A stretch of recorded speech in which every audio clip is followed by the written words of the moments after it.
특별 새벽기도 셋째 날 우리에게 주시는 하나님의 말씀은 신약 성경 가운데 고린도후서 4장 7절에서 10절 말씀이 되겠습니다. 고린도후서 4장 7절에서 10절까지 신약 성경 288면이 되겠습니다. 7절부터 10절까지 우리가 한 목소리로 읽겠습니다. 우리가 이 보배를 질그릇에 가졌으니 이는 심히 큰 능력은 하나님께 있고 우리에게 있지 아니함을 알게 하려 함이라. 우리가 사방으로 우겨쌈을 당하여도 쌓이지 아니하며 답답한 일을 당하여도 낙심하지 아니하며 박해를 받아 버림받지 아니하며 거꾸로 들임을 당하여도 망하지 아니하고 우리가 항상 예수의 죽음을 몸에 짊어짐은 예수의 생명 또한 우리 몸에 나타나게 하려 함이라. 아멘.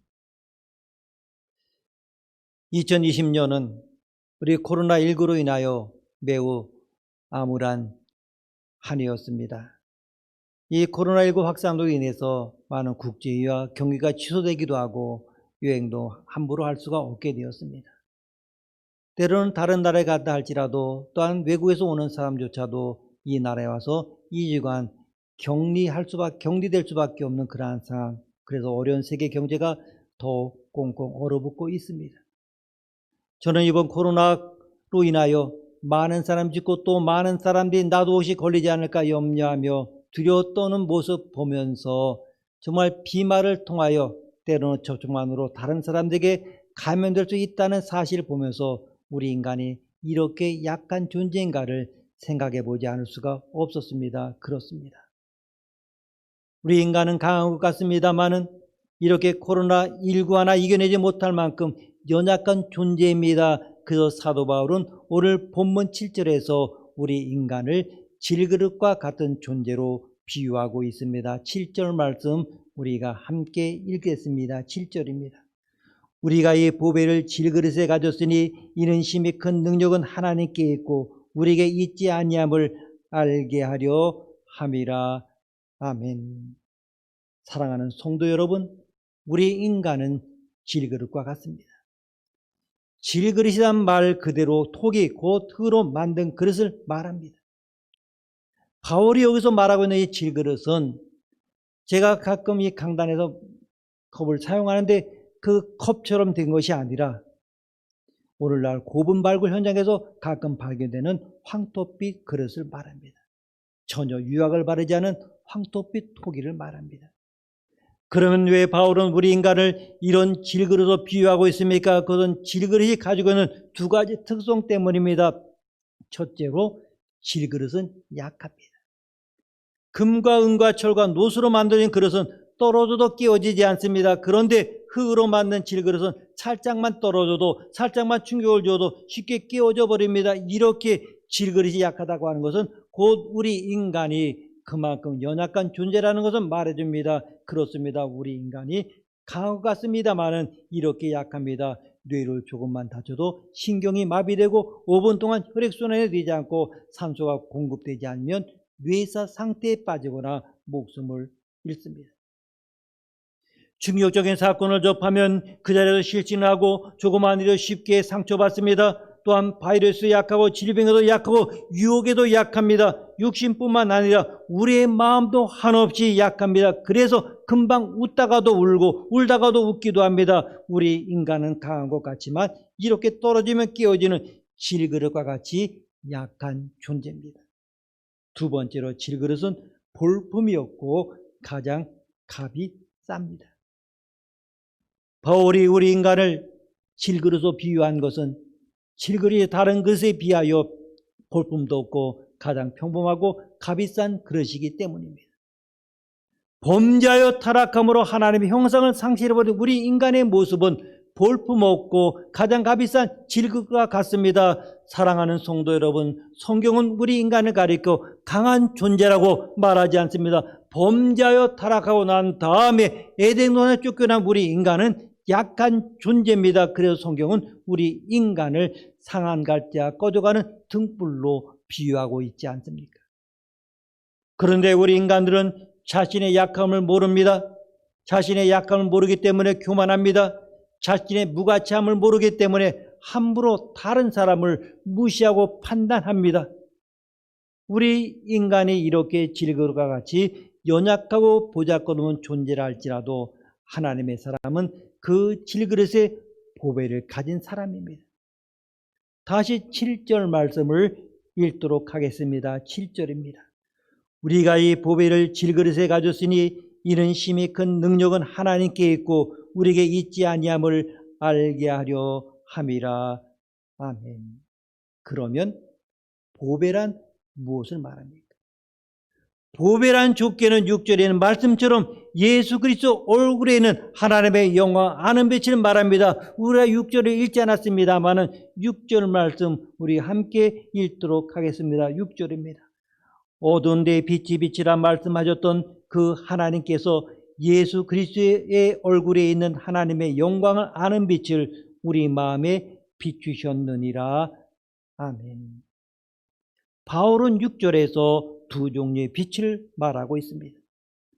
하나는 천지 만물을 창조하실 때 만드신 자연의 빛입니다.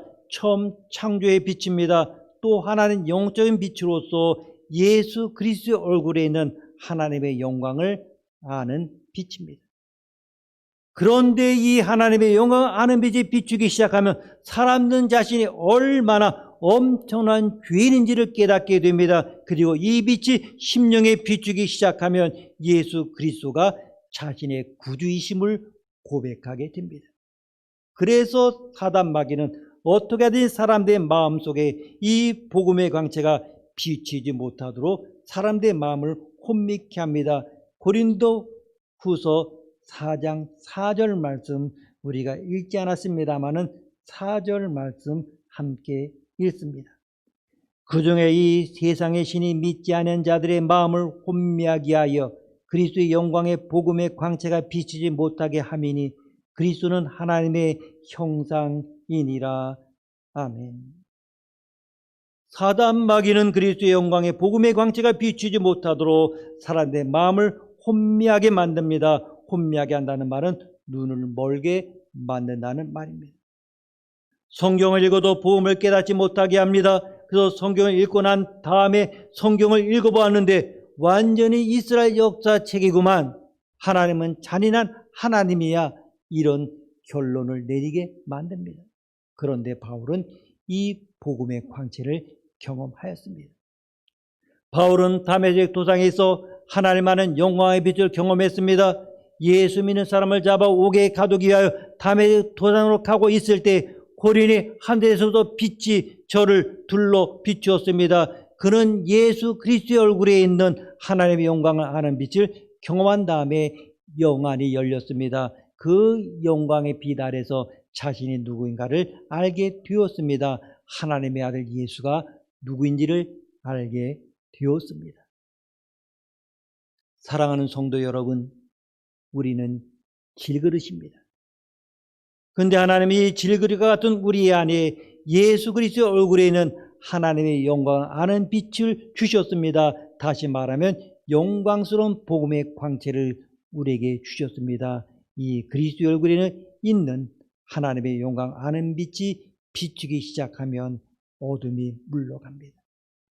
이 복음의 강체가 비추기 시작하면 회개의 역사가 일어납니다. 사람들이 자신이 죄인됨을 깨닫고 길이요 진리요 생명이신 예수님을 자신의 구주로 영접하게 됩니다. 오늘 저와 여러분이 하나님 앞에서 용서받을 수 없는 죄인임을 고백하고 예수님을 영접하여 예수님을 나의 주, 나의 하나님으로 고백할 수 있게 된 것은 하나님을 아는 영광의 빛이 나에게 임하였기 때문입니다. 사랑하는 성도 여러분, 하나님은 질그릇과 같은 우리 안에 그리스도의 얼굴에 있는 하나님의 영광을 아는 자의 빛을 주셨습니다. 그러므로 저와 여러분은 그리스도의 얼굴에 있는 하나님의 영광 아는 빛을 가진 자입니다. 바울은 이 영광의 빛을 체험한 다음 그리스도의 얼굴에 있는 하나님의 영광을 아는 이 빛을 비추기 위하여 달려가는 인생을 살았습니다. 이 복음의 빛, 이 영광의 빛을 비추기 위하여 안디옥으로, 에베소로, 고린도로, 예루살렘으로, 로마로 달려갔습니다. 또한 보배란 무엇입니까? 보배란 넓은 의미로 예수 그리스도를 말합니다. 베드로전서 2장 7절을 보게 되면 그러므로 믿는 너희에게는 보배이나 믿지 아니하는 자들에게는 건축자들의 버린 그 돌이 모퉁이의 머릿돌이 되고 말씀하고 있습니다. 예수 그리스도를 보배라고 말합니다.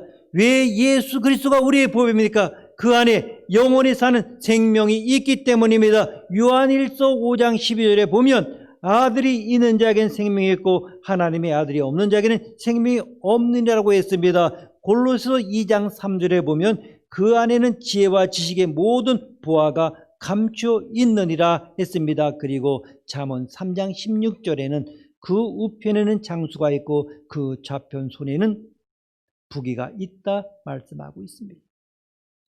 시편 16편 11절에 보면 주께서 생명의 길로 내게 보이시리니 주의 앞에는 기쁨이 충만하고 주의 우편에는 영원한 즐거움이 있나이다.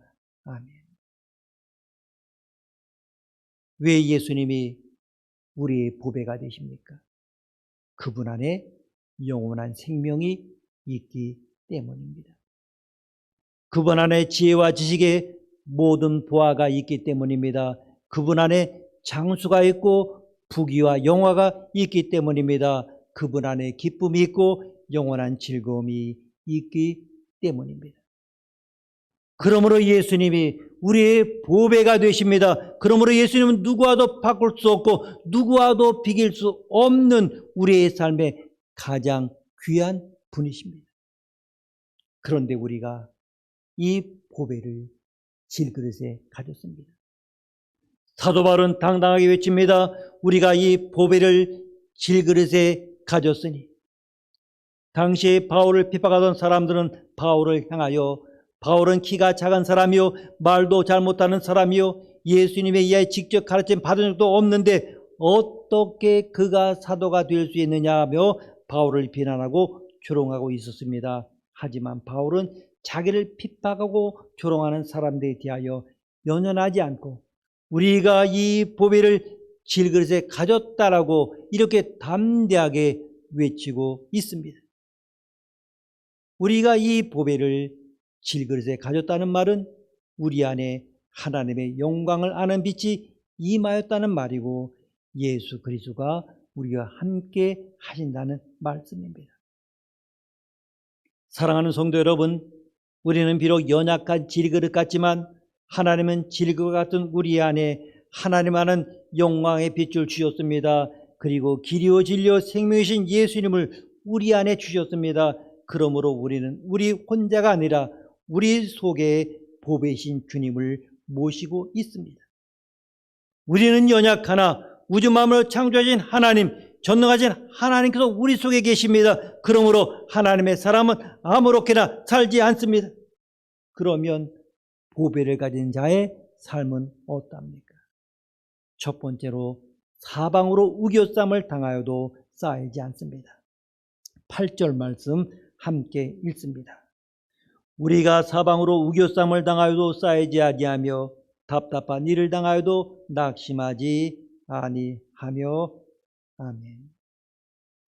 우겨 싼다는 말은 둘리보메노이라고 하는 헬라어로 되어 있는데, 이 말의 의미는 포도즙을 짜기 위하여 누르다, 그러니까 포도즙을 만들 때 포도를 으깨고 짓밟는 그러한 의미입니다. 사도 바울은 복음을 전하다가 포도즙을 짜는 것처럼 사람들에게 둘러싸여서 짓밟힘을 당하기도 하고 으깨임을 당하고 고난을 당하였습니다. 그러나 그런 상황에서도 그는 쌓이지 않았습니다. 왜냐하면 보배이신 주님이 그 속에 계시기 때문에 그 쌓일 수밖에 없는 상황에서도 승리를 거두었다는 것입니다. 사방으로 우겨쌈을 당하여도 쌓이지 않는다는 말은 대적이 쳐들어와 가지고 겹겹이 포위를 해도 결코 움직일 틈이 없도록 궁지에 몰아넣지는 못한다고 하는 것입니다. 적이 겹겹이 포위해도 어딘가 틈새가 있어서 그 틈새를 통해서 빠져나갈 수 있다는 의미입니다. 출애굽한 이스라엘 백성들이 사방으로 우겨쌈을 당하였습니다. 앞은 검푸른 파도가 넘석거리는 홍해 바다가 가로막고 있었습니다. 뒤에는 애국 군대가 돌격해오고 있습니다. 좌우는 험한 바해산이 병처럼 막고 있습니다. 이때 모세는 하나님을 바라보며 엎드려 간절하게 기도했습니다. 그때 하나님은 기적을 나타내서 홍해를 가르시고 이스라엘 민족을 살리셨습니다. 반면에 애국 군대는 그 바다 속에 수장되고 말았습니다. 사랑하는 성도 여러분, 신앙생활을 하다 보게 되면 사면초가의 상황에 직면할 때가 있습니다. 사방으로 우겨쌈을 당할 때가 있습니다. 그럴 때 절망하지 마십시오. 모세가 그랬던 것처럼 위를 쳐다보십시오. 하늘문은 열려 있습니다. 우리가 하늘의 열린 문을 향하여 기도할 때 사방으로 우겨쌈을 당하여도 결코 쌓이지 않은 축복을 주실 것입니다. 그리고 두 번째로 답답한 일을 당하여도 낙심하지 않습니다.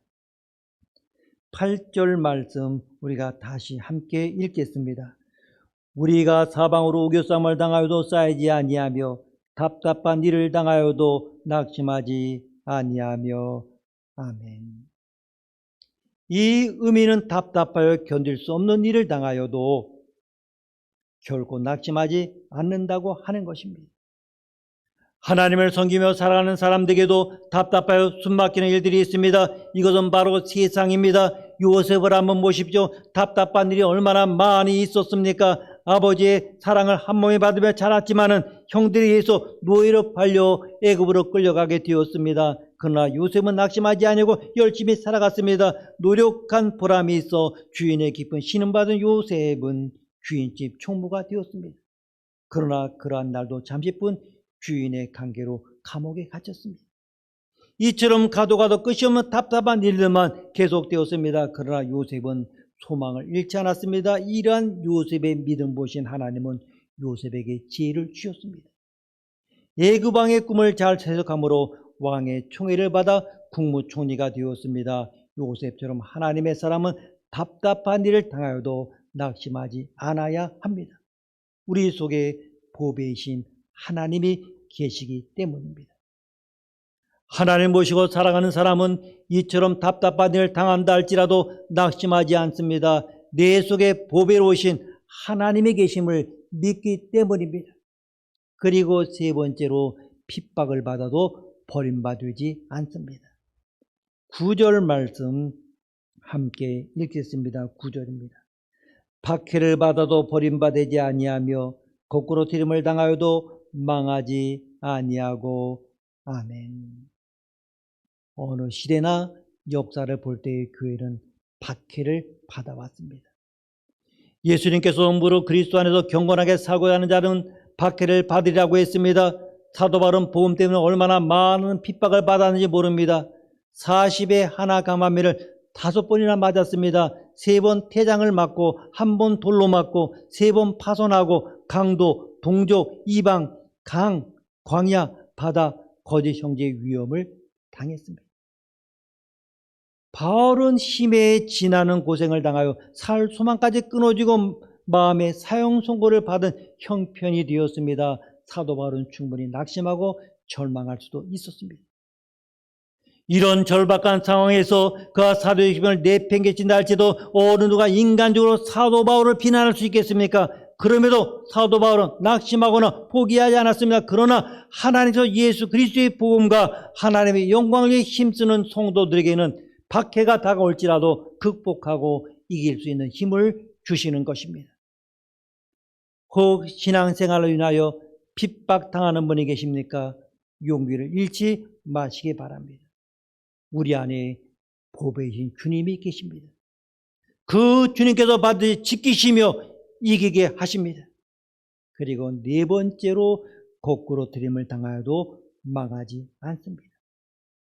9절 말씀 다시 함께 읽겠습니다. 9절입니다. 박해를 받아도 버림받지 아니하며 거꾸로 들임을 당하여도 망하지 아니하고. 아멘. 성도들의 신앙은 오뚜기와 같은 것입니다.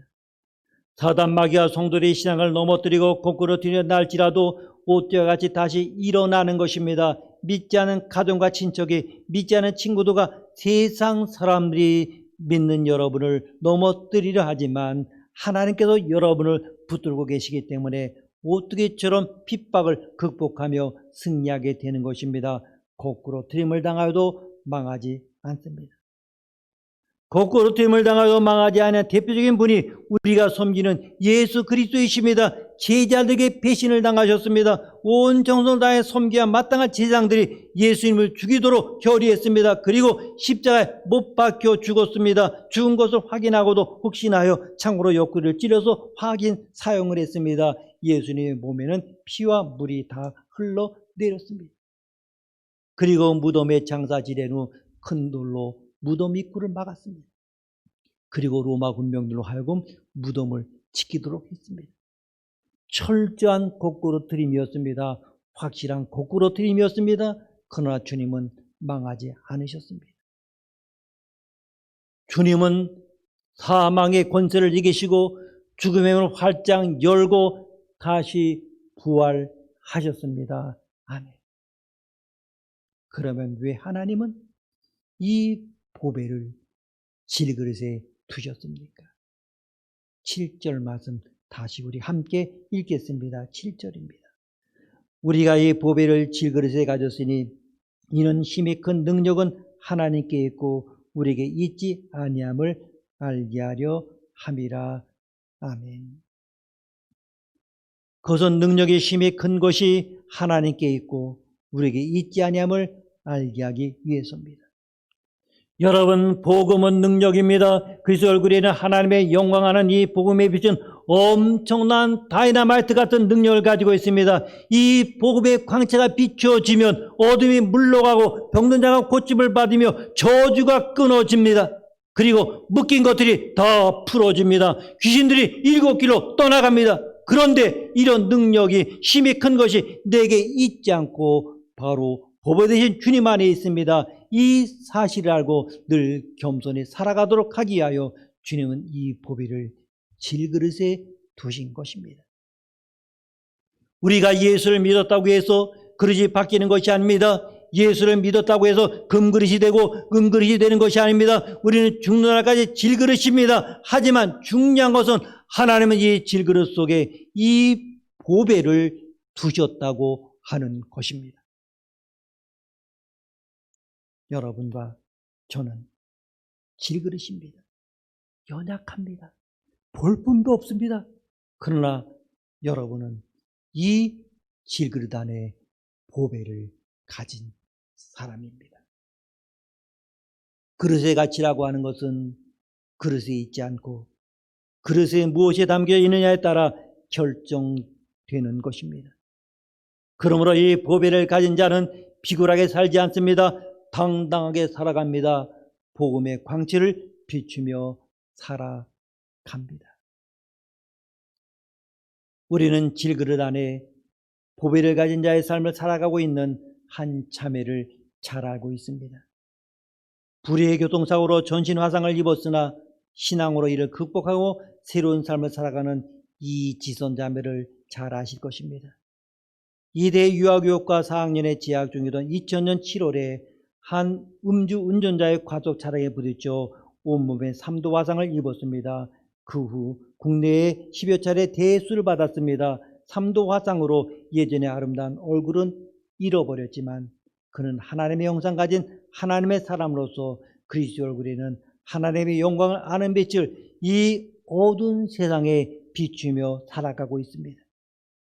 육신의 얼굴은 망가졌을지라도 그의 얼굴에는 영광의 강체가 비추고 있었습니다. 아니, 하나님의 대사로 당당하게 살아가고 있습니다. 이지선 자매는 질그릇 안에 보배를 가진 자의 모습이 어떤 것인가를 우리에게 가르쳐 주었습니다.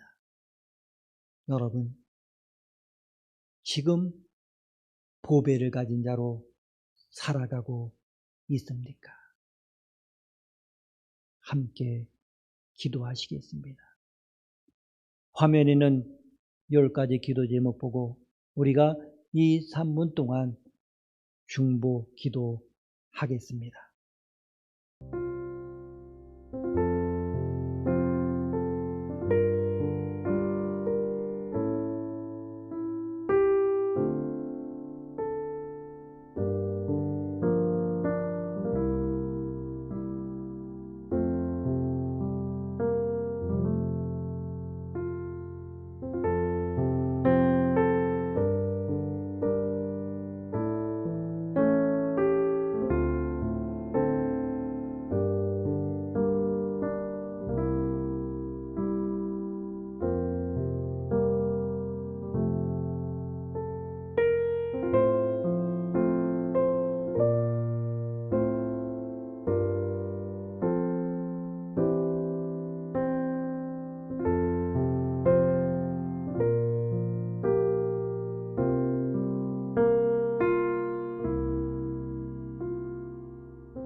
사랑과 은혜가 풍성하신 하나님, 긴 밤이 지나고 새로운 하루가 시작되었습니다. 평안에 잠들었다 일어나는 사람, 밤잠을 설치다 일어나는 사람, 밤새 걱정하다 일어나는 사람 등 서로의 밤은 달랐지만 오늘의 새벽은 모두가 함께 주님 앞에 있으니 우리 모두가 같은 새벽을 맞이하며 같은 은혜를 누립니다. 오늘도 이른 아침 눈을 떠 가장 먼저 주님을 바라보게 하시고 입술을 열어 거룩하신 주님을 찬송하게 하시니 감사합니다. 하나님, 오늘 이 새벽 주님의 음성을 분명히 듣게 되길 원합니다. 주님 앞에 나왔는데 새벽의 잠을 이겨내며 주님 앞에 있는데 우리의 욕심과 번민과 다른 생각 때문에 주님의 음성을 듣지 못하는 빈손 빈마음이 되지 않게 하옵소서.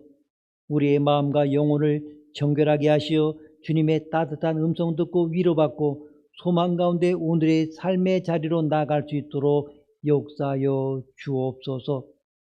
하나님, 우리 중에는 삶의 희망을 잃어버리고 무력감 속에 힘들게 살아가는 사람들이 너무나 많이 있습니다.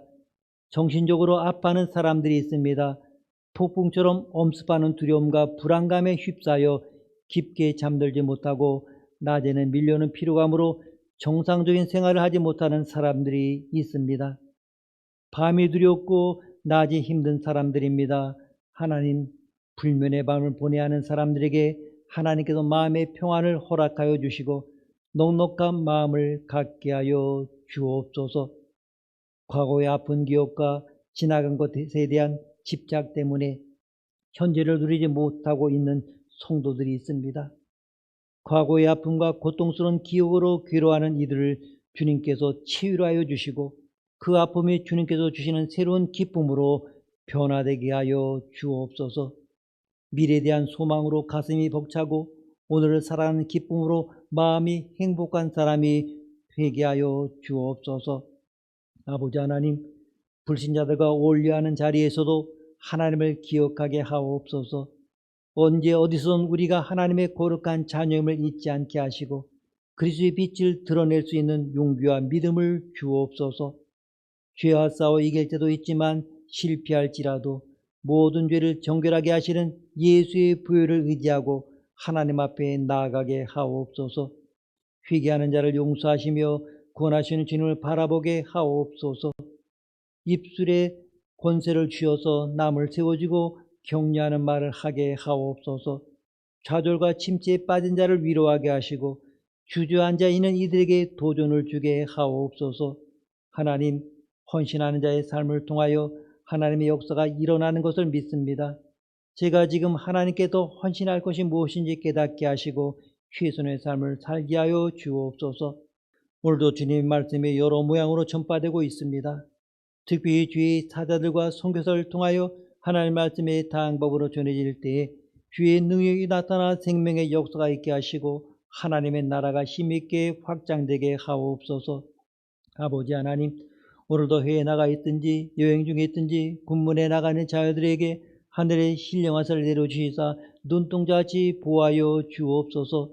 전능하신 하나님, 예수 그리스도의 보혈로 우리를 덮어주시고 성령의 기름 부으심으로 충만하게 하옵소서. 성령께서 우리가 용서할 사람을 기억나게 하시고 질병을 불러일으키는 모든 죄들을 회개하게 하시며 금이 가고 상처나 부분을 싸매어 온전하게 하여 주시옵소서. 이 시간 예수 그리스도의 이름으로 명하노니 성도들을 기록게 하고 질병을 가져다주는 모든 악한 영들은 묶임을 받고 떠나갈지어다. 주님, 성도들의 죄를 사하여 주시고 치유하여 주심을 감사드립니다. 다시는 같은 부분에서 죄를 범하지 않고 고통당하지 않게 하여 주시옵소서. 오늘도 최선을 다하는 수험생들 붙들어 주옵소서. 하늘로부터 주시는 참 평안으로 채워주시고 그들의 앞길을 활짝 열어주시사 허락하신 시온의대를 마음껏 달려가도록 온전히 인도하여 주옵소서. 이 수험의 기간에 더욱 주님의 은혜를 구하고 보이지 않는 곳에서 항상 내 손을 잡아주시는 주님의 손길을 항상 느끼게 하옵소서. 하나님 아버지, 이 나라 이 민족을 붙들어 주옵소서. 조국의 6.25 전쟁으로 분단된 지 70년이 되었습니다. 자비가 많으신 주여, 이 민족의 분단된 고통을 치유하여 주옵소서. 이 땅을 어루만져 고쳐 주옵소서. 우리 조국에게 평화스러운 통일을 허락하여 주옵소서. 이 민족의 복음으로 복된 삶을 누릴 수 있도록 하나 되게 하여 주시며 남북의 위정자들의 마음을 주께서 움직여 주셔서 우리 민족이 행복하게 살 길을 찾는 지혜가 있도록 역사하여 주옵소서. 주님의 몸된 수지교회를 사랑하시사 교회가 교회된 본분을 다하게 하시며 주의 전을 떠나는 모든 성도들의 복을 받게 하옵소서. 하나님, 코로나 상황으로 교회 학교에 아이들이 나오지 못하고 있습니다. 그러지만 온라인으로 예배 드릴 때 모든 자녀들이 하나님 아는 지식과 하나님을 향한 사랑에 든든히 자라갈 수 있도록 도와주시고 또한 아이들을 가르치며 기도하는 교사들과 교육자들에게 능력을 더하여 주옵소서. 또한 이 땅의 교회들이 선악을 분별함으로 진리의 등불을 높이 들고 공의를 온전히 세우게 하옵소서. 또한 성도들이 흩어진 삶의 자리에서 기도의 무릎들이 되게 하시고 이 지역을 영혼들을 가슴에 안고 기도할 수 있도록 기도의 은사를 더하여 주옵소서. 그리고 일할 수 있도록 모든 환경과 여건들을 조성하여 주옵소서. 전능하신 하나님 아버지, 우리 한국교회가 위드 코로나 시대를 잘 헤쳐나갈 수 있는 지혜를 주옵소서. 포스 코로나 시대를 준비하는 지안과 해안과 영안과 심안을 열어주시어 예지의 통찰력을 주옵소서. 한국교회가 현장 예배를 마음껏 드리지는 못하지만 방역의 기본 원칙을 지키며 이겨내게 하옵소서. 한국교회가 온 성도가 종말론의 신앙을 정립하며 신앙의 본질을 회복할 수 있는 기회가 되게 하여 주시옵소서. 한국교회는 교회의 본질을 회복하고 원형으로 되돌리고 초심으로 돌아가는 회심과 변혁을 주시옵소서. 한국교회 온 성도가 신앙의 본질을 굳게 붙잡아 처음 믿음, 처음 사랑, 처음 행위를 회복하게 하옵소서. 코로나19로 엄청난 값을 지불했으니 하나님의 경고와 교훈을 깨달아 영원한 초심자 되게 하여 주시옵소서. 교회 안에서 비본질적인 것으로 분쟁과 다툼과 힘겨루게 하지 않게 하시고 서로 양보하게 하옵소서. 한국교회가 본질적인 것은 마음과 뜻과 정성을 다하여 하나 되고 한마음 되어 집중하게 하옵소서. 한국교회가 다시 새롭게 태어나게 하시고 순수하고 열정적이고 겸손한 신앙으로 회복되게 하옵소서. 내가 새롭게 변화되지 않으면 변질되고 내가 변질되면 저질 인생이 되어 교회는 희망을 잃어버립니다. 먼저 나부터 바른 교회가 되게 하여 주옵소서. 하나님 아버지, 모든 일을 시작할 때도 기도로 시작하고 신앙 양심에 따라 바른 선택하게 하옵소서. 또한 우리에게 주어진 시간을 아껴 쓰게 하시고 우리에게 주어진 돈을 허비하거나 낭비하지 않게 하옵소서. 건강을 위하여 절제 있는 생활을 하게 하시고 어제보다 오늘이 더 나은 유익한 삶이 되도록 도와주옵소서. 길을 걸을 때나 차를 탈 때나 하나님 말씀을 늘 묵상하며 기도하게 하옵소서. 오늘도 빛대신 주님을 바라보며 동행하게 하시고 우리의 마음에 이 생명의 빛이 있게 모든 어둠은 사라지고 찬란한 생명의 빛만 넘치는 귀한 하루가 되게 하여 주옵소서. 예수님의 이름으로 기도드립니다. 아멘.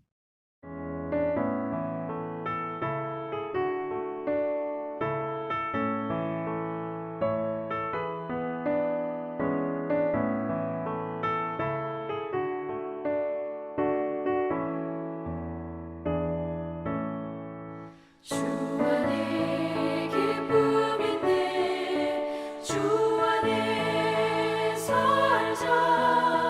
주 안에 평안인데 주 안에 살자.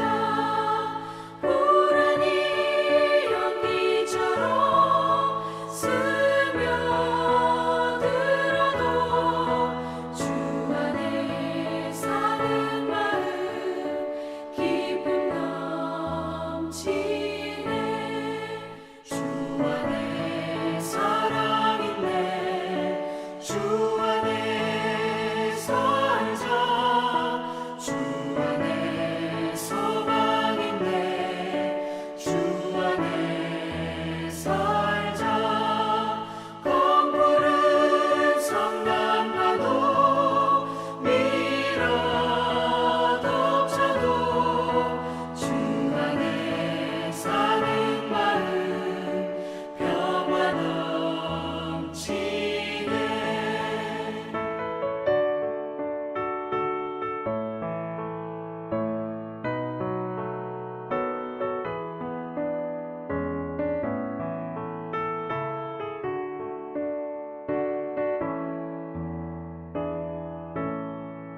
주 안에 영생인데 주 안에 살자. 주 안에 천국인데 주 안에 살자. 불길이 지옥처럼 솟아올라도 주 안에 사는 마음 생명 넘치네.